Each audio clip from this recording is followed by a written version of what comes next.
Hello everyone and welcome back to DSP versus the Internet episode 54 for March 3rd, 2024.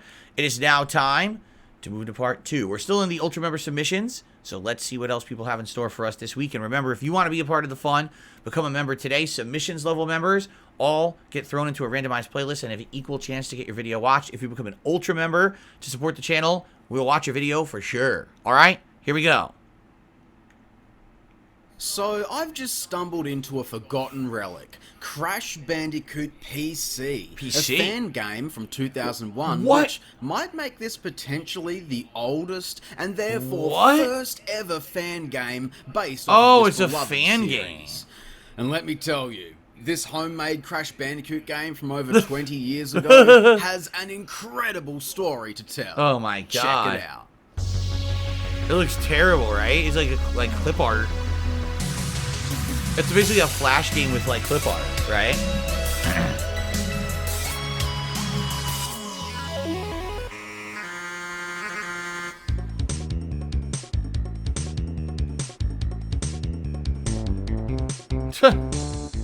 Welcome to the wacky and wild world of fan games. Why are there and abandoned boobs web projects from the Mario? birth of the internet age. This is the type of discovery that gets me really excited as a Crash fan because I feel like I've seen absolutely everything there is to ever see.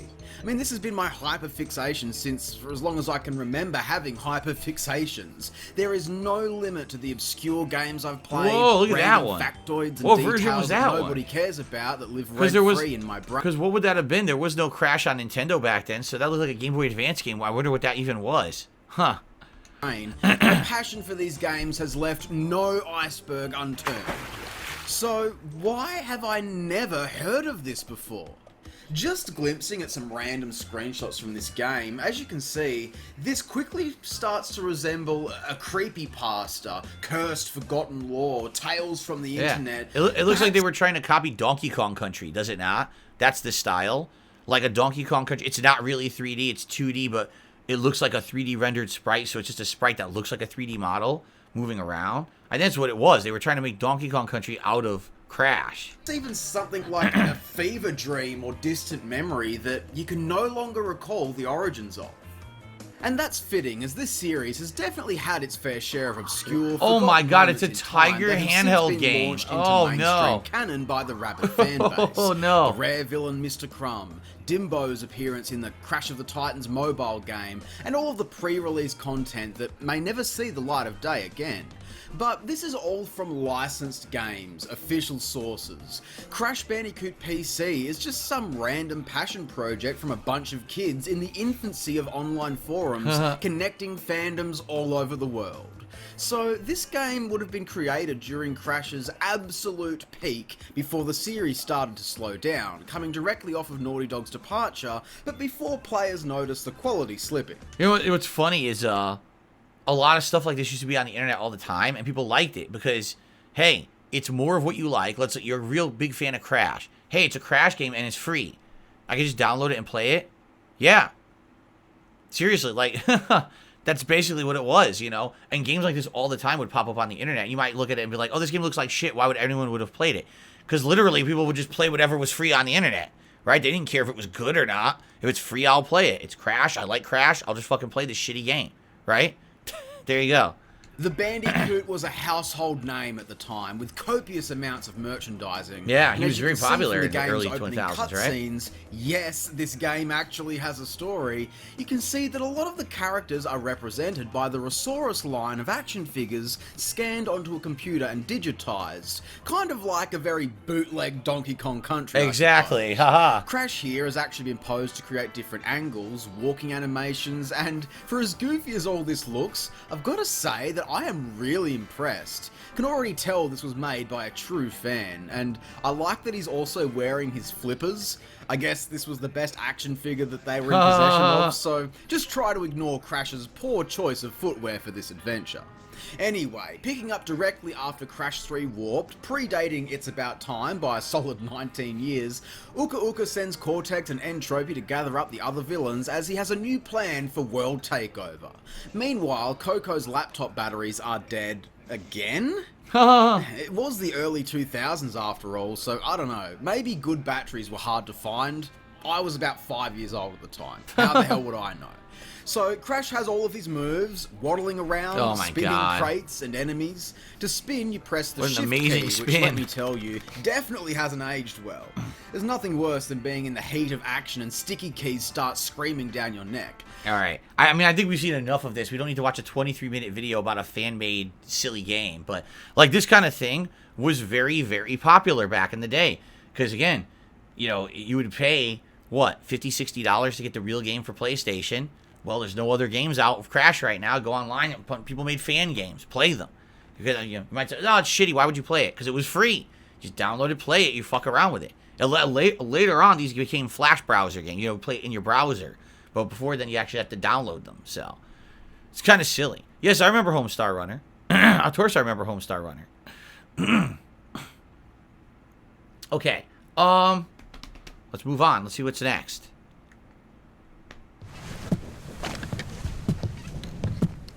Oh, God. Look at this graphical style. Whoa. You're on a ship, but wow, these graphics are wild. So what did they do? Did they cell shade? It looks like they cell shaded, right? But then they removed the texture mapping and instead just made it monotone. Like, I'm trying to figure out how they made it look like this. Because these are all 3D models that exist, but they definitely seem to have like a cell shaded effect on them that makes them stand out so that they could do this 2-color structure. It's unique. The visuals are definitely unique.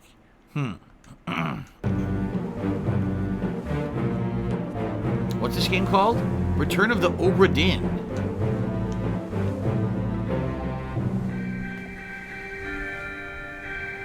Yeah, you see, it's definitely cell shaded, and then it's got a filter on it, and the filter is trying to emulate like Game Boy or like an old-timey graphical style. And that's what those pixels on that coat don't even exist. It's just a filter creating those. Whoa,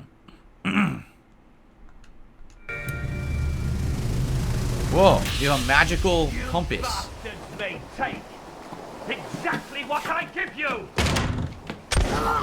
Whoa. Look at this. She gets shot. Before she kicks off. Let me help you.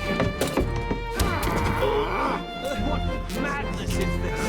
What madness is this? I can't see anything. Keep rowing! Where is her? Let them go! You, blood spurting out of him.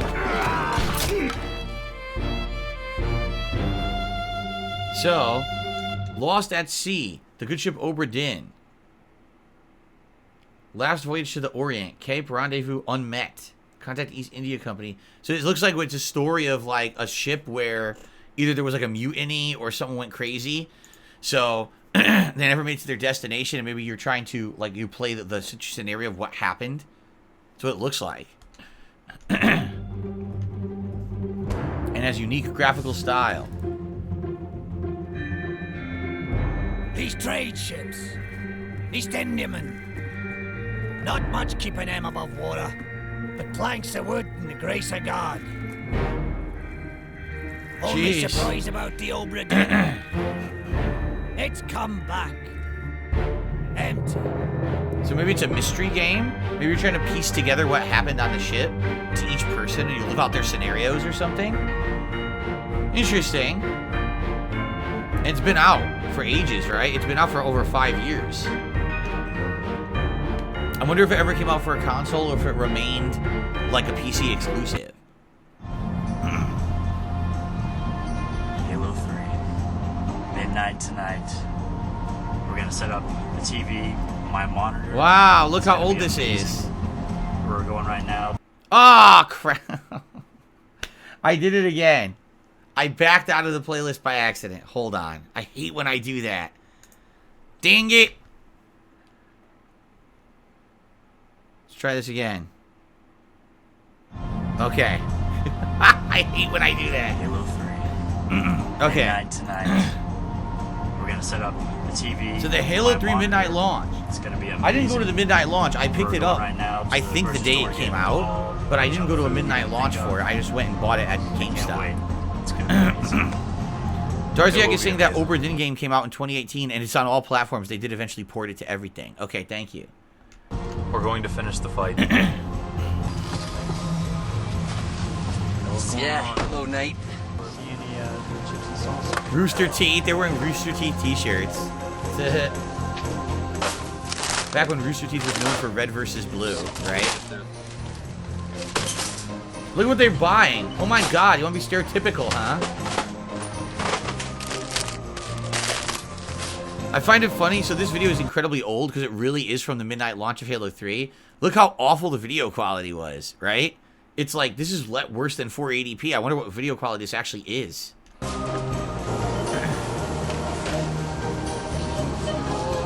Actually, can we see? If we pause the video, it's 144p. The video was filmed at 144p. Wow. Okay then. It's complete now. Yeah. You would have spent the night in jail, but... See, what's funny about this is they're literally doing that now. Today, that's like a negative meme, right? Today is like, oh, to say that gamers eat chips and soda and sit around stuffing their faces while they're doing like an all-nighter of a game is like incredibly offensive. But 16, 17 years ago, you know, a certain kind of person doing a midnight launch going to play the game all night. This is what would really happen.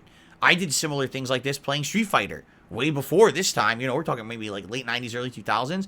I would go over to my friend's house, and they would have everyone over playing on console, and you play Street Fighter all night, eating and drinking like that.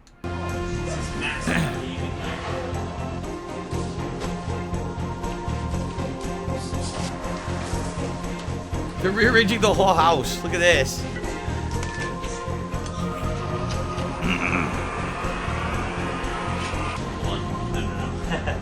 Wait, no. Oh shit! Back up, back up. Oh shit! People coming together for a video game. Yeah. Are you excited? I am now. Like I wasn't before, but like seeing this. Here we are. I wasn't before. Actually, I didn't care. But now I'm kind of excited. Halo 3. It's not just a goal in their life, it's a requirement that they go to Mecca at least once. Where are they going? I think there's gonna be a big line. I'm not too sure. Again, you know, this was 17 years ago, right? So this would have been 2008? 2008? Yeah. So, yeah, Halo 3 came out 2008, correct? So 16 years ago? I'm pretty sure it was 2008. So they didn't really do midnight releases. I'm trying to remember. Like, I would say it was within the first couple of years that I was a YouTuber that midnight releases became prominent for the biggest games. I wonder how prominent it was to do a midnight release. Like, you notice they're going to Target instead of, like, GameStop? Because I don't know if GameStop even did them back then. Yeah. That is epic. There are people camping here? There's people camping here. Oh my god. Oh my god. They want their Halo 3. It was okay, it was 2007. It's 2007, so that was 16 years ago, yeah. Well, a little under 16 years ago, right? Well, no, the video was 16 years old, so it had to be... I can't do my math right now. It's 17 years ago. I was right. It's like 16 and a half years ago. Okay, because, yeah, that was exactly the same year that Modern Warfare 1 came out. There's so many people here. Back of the line. You know how to do it right. We're next to the bucket. Hey, Reed. I'm in line. Or you could call it the Great Wall of China. This is insane. Like, We just went around the entire building. It's ridiculous. So, if you haven't left yet, I would advise that you sprint to your store. Wait, they're at GameStop? Oh, I thought they were going to Target. We always say, I'm always helping you with your girl problems. You're always helping me with it. Mountain Dew Game Fuel. Oh my god, it's disgusting. Yeah, exactly. He spits it out. You really hate it that much? Hey, I actually like it. No, it was for. I actually like Tastes like shit. Hey, what's up? Yeah, of course, there were no digital releases back then at all. They didn't exist. All games were physical. The internet couldn't even handle it. You couldn't buy a game off of Xbox Live except like arcade games. Like I remember when I got my Xbox 360, one of the earliest ones was Street Fighter 2 Hyper Fighting. That was it. Like the games like that, Bejeweled. Like those were the games you could get. You couldn't buy a full game digitally back then. You had to go line up to buy the games. How's it going? It's going really good. How are you? How's the line going? Yes. In fact, we are getting very close. There's actually some guy They planned this out. You see, they got 2 different cameras and everything. So they knew they were going to do this. 2 hours and 48 minutes. That's awesome. We tried a minute countdown, but it didn't go so well. A minute, okay. Yeah, so, well, no, but Reed has he has the legendary one. He pre-ordered the legendary one, right?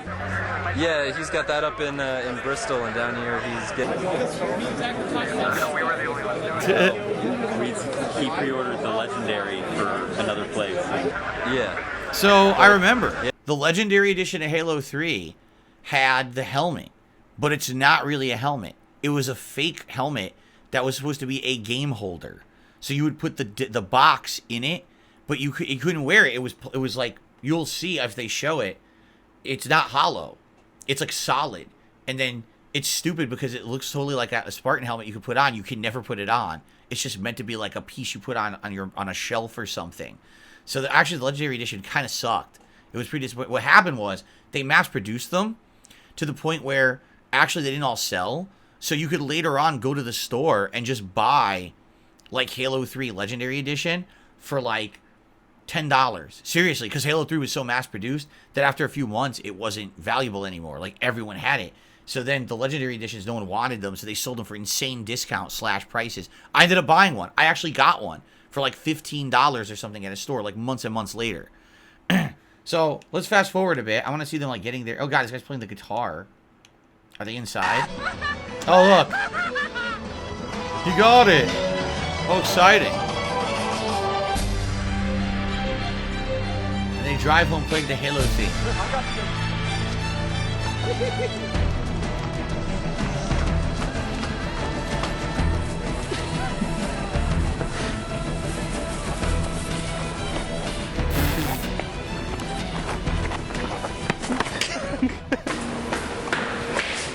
Oh my god. Look how they're acting. Oh, fuck! What is this? It's my This is my copy. Let's do it! Let's do it! I've got my lights This is so like elaborately produced. There's multiple camera angles, so they have like 3 different camcorders recording, right? I wonder how well it played, like on launch night. I don't know, because like I said, I didn't do a midnight release. I got it like later that week, I think. Oh, we have sync sound too. Yes. They let me pick. Oh, they're just doing the story? Are they seriously not going to play online? We were playing a little Halo and it seems to have become daytime. Oh. They're doing the story. What? Back to it, but, Are you kidding me? They bought a multiplayer game on launch day and they just sat there playing the story? Well, whatever. Alright. Well, that was fascinating to go back in time and see a physical release like that, 17 years ago, huh? Pretty wild. Okay. Politics is what we... Okay, so this is a follow-up to a clip we watched a few weeks ago, where this guy, who I guess was supposed to be like a Christian theologist or whatever, was trying to answer questions from supposed atheists. He said to fast forward to like 5.5 minutes, and that's where the best conversation is. We'll watch a bit of this. Let's see what they have to say. Here we go. Visited those sick and in prison, clothed the naked, under communist regimes, in socialist states, and in capitalist states. So the bottom line issue is not what economic system do you buy into. Why is that not the bottom issue? Because obviously, guys, Because it's not your the prerogative. solution to human problems is not money. Money's nice, but I can promise you, communism, socialism, and capitalism are not going to solve divorce, sexism, racism, violence, hatred, It ain't gonna do it, That's right, guys. because the followers of Jesus Christ have done really well in eliminating sexism, homophobia, racism, and all the rest. That's totally correct. I've completely forgot about the last, what, 2,000 years of history? Come on, man. Why is this guy screaming? Wait a minute. Why is this guy screaming? What is going on here? I guess they're trying to have an open forum debate, which is fine, but why is he screaming like that? Like, dude, just calm down. And he's got a point, but can you not scream it out? It's kind of annoying. Yeah? So. The proof is in the pudding. What are you doing? Good. Obviously, Dr. Martin Luther King did a little bit to fight racism in this culture, And he didn't was a socialist. No, he was a Christian minister, guys. He was a socialist. He said it himself. Yeah, fine. But that wasn't the bottom line for Dr. King. The bottom line for Dr. King was he was a follower of Jesus Christ. Did he do it perfectly? No. None of us do it perfectly. But obviously, Dr. Martin Luther King, in his letter from a Birmingham jail, talks about why racism is wrong. And the reason racism is wrong is not because some state or some economic system says racism is wrong. SMR Tat said, this is how Gen Z debates everything. They'll just yell over you. That's terrible. Like, listen, I'm open to debate. I'm open to have an intelligent discussion, but why scream like that? Like, I can't even focus when you're yelling like an asshole. I mean, even if you have a point, your point is kind of ruined if you're just screaming it out like a moron, right? The reason that racism is wrong is God creates every one of us in his image, which means we all have value, dignity, significance. Racism is a denial of the value and dignity of a human being. It's that simple. Socialism is not going to cure the world's problems. Neither is capitalism, neither is communism. They're all different economic systems. And I, as a follower of Christ, will live within whatever economic system I find myself in, but I can promise you I will work for the well-being of human beings, not because I'm a capitalist or a socialist or a communist, but because I'm a follower of Jesus Christ. And he commands his followers, feed the hungry, clothe the naked, visit those who are sick and in prison.